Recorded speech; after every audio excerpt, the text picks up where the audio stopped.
오늘 우리에게 주시는 하나님의 말씀은 예레미야 33장 1절부터 13절까지의 말씀입니다. 예레미야 33장 1절에서 13절까지 말씀, 제가 가진 성경은 구약 1105쪽에 있습니다. 우리 함께 한 목소리로 합독하도록 하겠습니다. 예레미야가 아직 시위대 뜰에 갇혀 있을 때 여호와의 말씀이 그에게 두 번째로 임하니라. 이르시되 이를 행하시는 여호와, 그것을 만들며 성취하시는 여호와, 그의 이름을 여호와라 하는 이가 이와 같이 이르시도다. 너는 내게 부르짖으라. 내가 내게 응답하겠고 내가 알지 못하는 크고 은밀한 일을 내게 보이리라. 이스라엘의 하나님 여호와께서 말씀하시니라. 무리가 이 성읍의 가옥과 유다 왕궁을 헐어서 갈대아인의 참호와 칼을 대항하여 싸우려 하였으나 내가 나의 노여움과 분함으로 그들을 죽이고 그들의 시체로 이 성을 채우게 하였나니, 이는 그들의 모든 악행으로 말미암아 나의 얼굴을 가리어 이 성을 돌아보지 아니하였음이라. 그러나 보라, 내가 이 성읍을 치료하며 고쳐 낫게 하고 평안과 진실이 풍성함을 그들에게 나타낼 것이며, 내가 유다의 포로와 이스라엘의 포로를 돌아오게 하여 그들을 처음과 같이 세울 것이며, 내가 그들을 내게 범한 그 모든 죄악에서 정하게 하며 그들이 내게 범하며 행한 모든 죄악을 사할 것이라. 이 성읍이 세계 열방 앞에서 나의 기쁜 이름이 될 것이며 찬송과 영광이 될 것이요, 그들은 내가 이 백성에게 베푼 모든 복을 들을 것이요, 내가 이 성읍에 베푼 모든 복과 모든 평안으로 말미암아 두려워하며 떨리라. 여호와께서 이와 같이 말씀하시니라. 너희가 가리켜 말하기를 황폐하여 사람도 없고 짐승도 없다 하던 여기 곧 황폐하여 사람도 없고 주민도 없고 짐승도 없던 유다 성읍들과 예루살렘 거리에서 즐거워하는 소리, 기뻐하는 소리, 신랑의 소리, 신부의 소리와 및 만군의 여호와께 감사하라. 여호와는 선하시니 그 인자하심이 영원하다 하는 소리와 여호와의 성전에 감사제를 드리는 자들의 소리가 다시 들리리니, 이는 내가 이 땅에 포로를 돌려보내어 지난 날처럼 되게 할 것임이라. 여호와의 말씀이니라. 만군의 여호와께서 이와 같이 말씀하시니라. 황폐하여 사람도 없고 짐승도 없던 이곳과 그 모든 성읍에 다시 목자가 살 곳이 있으리니 그의 양떼를 눕게 할 것이라. 산지 성읍들과 평지 성읍들과 네겝의 성읍들과 베냐민 땅과 예루살렘 사면과 유다 성읍들에서 양떼가 다시 계수하는 자의 손 아래로 지나리라. 여호와의 말씀하시니라. 아멘. 오늘 함께 읽으신 말씀은 이스라엘에 대한 회복의 약속에 관한 말씀이 계속 이어지고 있습니다. 먼저 구조를 살펴보시면 1절부터 5절까지는 하나님의 크신 계획하심을 알지 못한 채 자신들의 힘으로 해결하고자 하는 유다 백성들의 모습을 그리고 있고, 6절부터 13절까지는 하나님께서 유다 백성들을 어떻게 회복하실지에 대해 구체적으로 말씀하고 있습니다. 우리 이러한 내용을 바탕으로 이제 한 절씩 함께 살펴볼 때, 우리 먼저 2절의 말씀 다시 한번 읽어보겠습니다. 2절입니다. 시작. 이를 행하시는 여호와, 그것을 만들며 성취하시는 여호와, 그의 이름을 여호와라 하는 이가 이와 같이 이르시도다. 아멘. 함께 읽으신 것처럼 여호와라는 하나님의 이름을 한 절에서 세 번씩이나 반복하고 있는데요. 이것은 약속의 분명한 성취를 강조하기 위해, 다른 말로 하면 약속을 주시고 이루시는 신실하신 하나님을 강조하고 확신을 주기 위해 세 번씩이나 반복하고 있는 것입니다. 그렇다면 여호와란 무슨 뜻입니까? 우리 출애굽기 3장에 보시면 하나님께서 모세를 부르시고 자신의 이름을 여호와라고 알려주시면서 그 뜻은 스스로 있는 자다라고 알려주셨죠. 따라서 결론적으로 2절 말씀은 이스라엘의 회복이 스스로 있으신 하나님의 능력으로 말미암아 반드시 이루어질 사건임을 확증하고 있는 것입니다. 다음으로 3절을 보시면 너무나 유명한 말씀인데요. 우리 3절의 말씀도 다시 한번 읽어보겠습니다. 시작. 너는 내게 부르짖으라. 내가 내게 응답하겠고 내가 알지 못하는 크고 은밀한 일을 내게 보이리라. 아멘. 이스라엘 백성들은 하나님의 회복하심을 전혀 생각지도 예상하지도 못했습니다. 알 수가 없었습니다. 그러나 하나님은 부르짖으면, 하나님을 찾으면, 기도하면 하나님의 그 계획하심을 보여주시고 친히 인도해 주실 것을 말씀하시고 알려주셨습니다. 나아가 이 말씀은 하나님의 이스라엘을 향한 회복의 측면에서뿐만 아니라 우리는 알 수 없는 하나님의 뜻, 인도하심, 계획하심의 의미가 담겨져 있습니다. 즉 우리가 기도하고 하나님을 찾고 부르짖을 때 우리는 알 수 없는 하나님의 계획하심을, 하나님의 뜻을 우리에게 알려주시고 보여주시겠다는 하나님의 약속의 말씀이라고 할 수 있습니다. 이처럼 기도는 내 뜻과 내 바람과 내 소원을 일방적으로 아뢰는 데 그치는 것이 아니라 오히려 하나님의 그 크고 놀랍고 완벽하신 뜻과 계획하심을 알 수 있는 도구라고 할 수 있습니다. 그래서 우리 힘으로는, 우리 생각으로는, 우리 이성으로는, 우리 지식으로는 절대로 알 수 없는 것들을 우리는 기도할 때, 하나님께 부르짖을 때 깨닫고 알게 됩니다. 다음으로 5절을 보시면 그럼에도 불구하고 유다 백성들은 자신들의 수단과 방법을 다 동원하여 예루살렘을 수호하고자 하였습니다. 그러나 결국 예루살렘은 함락될 수밖에 없었는데요. 그 이유는 바로 그것이 하나님의 뜻이었기 때문입니다. 즉 하나님께서 범죄한 유다에게서 떠나 그들을 돌보지 아니하시고 오히려 바벨론 군대를 사용하신 것은 하나님의 크신 계획하심이 있었기 때문입니다.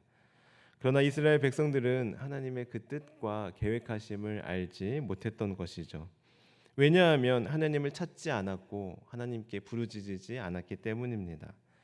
우리 방금 전 함께 나눈 대로 하나님께서 분명 부르짖으면 내가 응답하겠고 너희가 알지 못하는 크고 은밀한 일을 알려주겠다고, 보여주시겠다고, 그 계획을 가르쳐 주시겠다고 말씀해 주셨지만 이스라엘 백성들은 하나님을 찾지 않았고 기도하지 않았습니다. 자신들의 생각과 자신들의 힘으로 해결하고자 하였습니다. 그러니 당연히 하나님의 크고 놀랍고 은밀한 비밀을 알 수가 없었겠죠. 그렇다면 우리는 어떻습니까? 우리 또한 이스라엘 백성들의 모습과 같지 않습니까? 우리는 어떤 문제 앞에 늘 내 힘으로, 내 능력으로 해결하려고 합니다. 내 인맥을 활용해서, 내 지식을 활용해서, 내 돈을 활용해서, 내 건강과 경험을 가지고 해결하고자 합니다. 그러나 하나님은 우리보다 더 놀랍고 더 완벽하고 더 좋은 계획과 플랜이 있으시고 그것을 그저 우리가 기도하면, 구하면 응답해 주시겠다고, 알려주시겠다고 분명하게 약속해 주셨습니다. 따라서 우리는 어떠한 문제 앞에 내가 어떻게 해야 할지, 무엇을 해야 할지 고민하고 또 나를 도와줄 사람이 누가 있을지 찾기에 앞서 가장 먼저 해야 할 것은 바로 하나님을 찾고 기도하는 일입니다. 가장 먼저 하나님께 아뢰고 가장 먼저 하나님께 기도해야 합니다. 오늘 말씀을 묵상하면서 우리가 기도할 수 있다는 것이 얼마나 감사한 일인지 다시금 깨닫게 되었습니다. 생각해 보면 하나님을 알지 못하는 사람들은 자신의 미래에 대해서 그리고 자녀들의 미래에 대해서 또한 어떤 문제와 고민 앞에 어떻게 해야 할지를 점쟁이를 찾아가서 그것도 비싼 돈을 주고 물어봅니다. 더군다나 그게 맞는 것도 아닙니다. 그냥 우리와 똑같은 인간에 불과한, 아니 하나님께서 만드신 같은 피조물에 불과한 사람이 자신의 생각으로 추측할 뿐이고 가끔 몇 개가 얻어 걸릴 뿐입니다.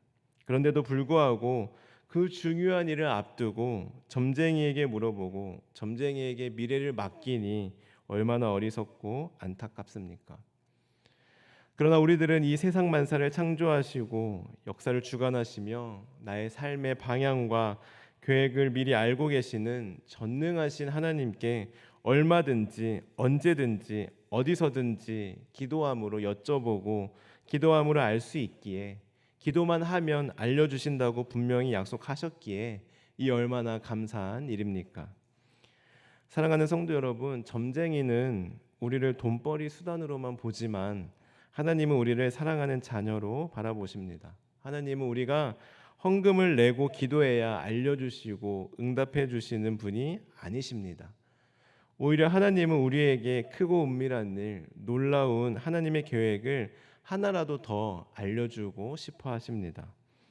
간절히 바라기는 오늘 말씀을 기억하며 어떠한 문제와 상황 가운데 내 힘과 내 의지와 내 능력으로 해결하려고 아둥바둥하는 것이 아니라 하나님께 기도하며 맡겨드릴 때 그 상황과 문제 가운데 하나님의 뜻을 발견하고 그 상황과 문제 가운데 일하시는 하나님을 만나고 경험할 수 있기를 주님의 이름으로 간절히 축원합니다.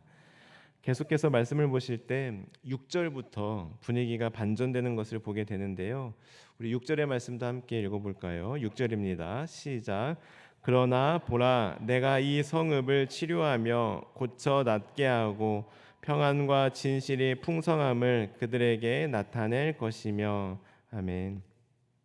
여기 보시면 그러나를 중심으로 분위기가 반전되는데요. 즉 5절까지가 하나님의 철저한 심판에 대해 말씀하고 있다면 6절부터는 하나님의 회복과 사랑에 대해 구체적으로 말씀하고 있습니다. 그래서 이어지는 7절의 하반절에 보시면 그들을 처음과 같이 세울 것이며 라고 말씀하고 있는데요. 여기서 처음이라는 것은 출애굽을 염두에 둔 말로 이 말씀은 하나님께서 과거에 이스라엘 민족을 하나님의 기뻐하신 뜻대로 택하시고 자신의 백성으로 삼으시어 애굽에서 구원해 내셨듯이 포로로 끌려간 이스라엘 백성들을 아무런 조건 없이 오직 그의 선하신 뜻대로 구원하시고 곧 해방시켜 주시겠다는 약속입니다. 한마디로 이스라엘 민족이 다시 하나로 회복될 것이라는 약속의 말씀이라고 할 수 있습니다. 이어서 8절에서는 내가 그들이 행한 모든 죄악을 사할 것이다 라고 말씀하고 있는데 이것은 이스라엘 회복의 최대의 걸림돌인 죄, 그 죄를 회복시켜 주시겠다는 약속입니다. 즉 이스라엘 백성들이 포로로 끌려간 이유가 바로 우상 숭배와 더불어 죄에 있었기 때문에 이에 대한 해결이 선행되지 않고서는 그들의 바벨론 포로에서 귀환은 요하는 일이 아닐 수 없습니다. 그러나 인간에게는 이 죄를 해결할 수 있는 능력이 없기 때문에 그래서 하나님께서 친히 나서셔서 하나님께서 친히 이스라엘의 죄를 사해 주시기로 하셨다라는 말씀입니다. 다음으로 9절에서는 이 성읍이 찬송과 영광이 될 것이요 라고 말씀하고 있는데 이것은 회복된 예루살렘의 고향된 위치, 지위를 가리킵니다. 즉 예루살렘이 범죄함으로 하나님의 심판을 받아 멸망할 때는 열방의 조롱거리가 되었으나 이제는 회복될 때 열방 앞에서 선망의 대상으로서 영광의 성읍이 된다는 의미입니다. 또한 이어서 12절과 13절에서는 목자와 양떼로 비유하고 있는데 이것은 이스라엘의 회복된 그런 평화와 안정을 그리고 있는 장면으로 목자와 양들을 돌보고 있는 평화로운 상태를 의미합니다. 이처럼 오늘 말씀은 앞서 말씀드린 대로 1절부터 5절까지는 하나님의 약속에도 불구하고 그 약속과 계획을 알아차리지 못하는 이스라엘 백성들의 모습을 그리고 있고 6절부터 13절까지는 그럼에도 불구하고 기억고 회복시키고자 하시는 하나님의 의지, 하나님의 마음이 담겨져 있는데요. 오늘 말씀을 묵상하면서 외람된 표현이지만 하나님 혼자서 북치시고 장구치시고 다 하신다라는 생각이 들었습니다.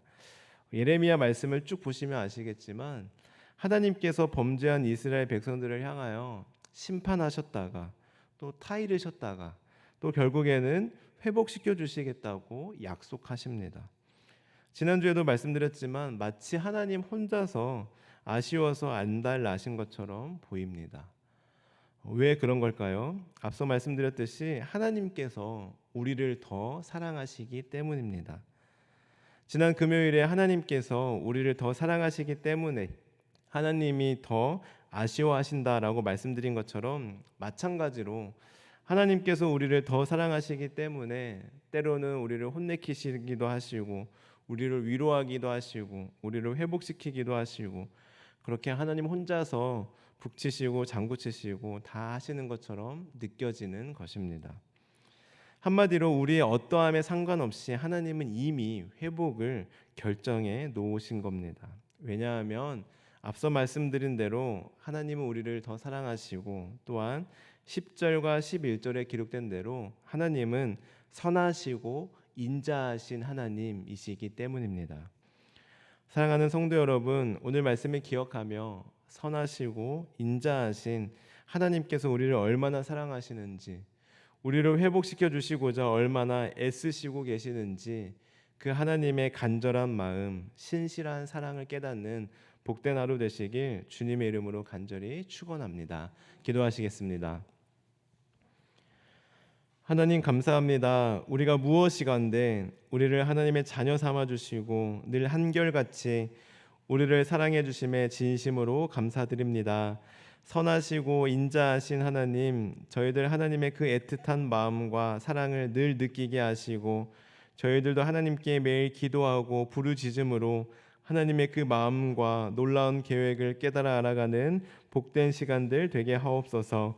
감사드리며 예수님의 이름으로 기도합니다. 아멘. 주님께서 가르쳐주신 기도를 드리겠습니다. 하늘에 계신 우리 아버지, 아버지의 이름을 거룩하게 하시며 아버지의 나라가 오게 하시며 아버지의 뜻이 하늘에서와 같이 땅에서도 이루어지게 하소서. 오늘 우리에게 일용할 양식을 주시고 우리가 우리에게 잘못한 사람을 용서하여 준 것 같이 우리 죄를 용서하여 주시고 우리를 시험에 빠지지 않게 하시고 악에서 구하소서. 나라와 권능과 영광이 영원히 아버지의 것입니다. 아멘. 오늘 말씀을 기억하며 기도하시겠습니다. 하나님, 저희도 이렇게 전능하신 하나님께 우리가 아무런 대가 없이 마음껏 하나님께 기도하며 부르짖을 수 있는 특권을 주심에 감사드립니다. 오늘도 우리가 하나님께 기도하며 나아갈 때 다 들으시고 응답하시고 우리가 알지 못하는 크고 은밀한 일을 알려주시겠다고 보여주시겠다고 약속하신 그 하나님의 말씀 의지하며 하나님께 기도하며 나아갈 때 하나님의 그 크신 뜻과 계획하심을 깨닫는 귀한 시간 되게 하여 주옵소서. 이 시간도 성령 충만함으로 기도하며 나아갈 때 마땅히 구할 바를 알게 하시고 모든 것을 합력하여 선을 이루시는 하나님을 경험하게 하옵소서. 다음으로 가정을 위해 기도하실 때 경제적인 어려움으로 인하여 낭망하지 않도록 우리 교우들의 직장을 지켜주시고 직장이 단순한 경제 활동의 장소가 아닌 주님의 복음을 전파하는 복음의 전초 기지가 되게 하옵소서. 교회를 위해 기도하겠습니다. 무더운 날씨 가운데서도 함께 모여 기도로 무장하며 담대하게 복음을 전하는 우리 수요 전도대원들, 이제 오늘 방학을 맞이하게 되는데 방학 기간 동안 참 평안과 안식을 더해 주시고 그동안 심었던 복음의 씨앗들이 하나님의 은혜로 열매 맺게 하옵소서.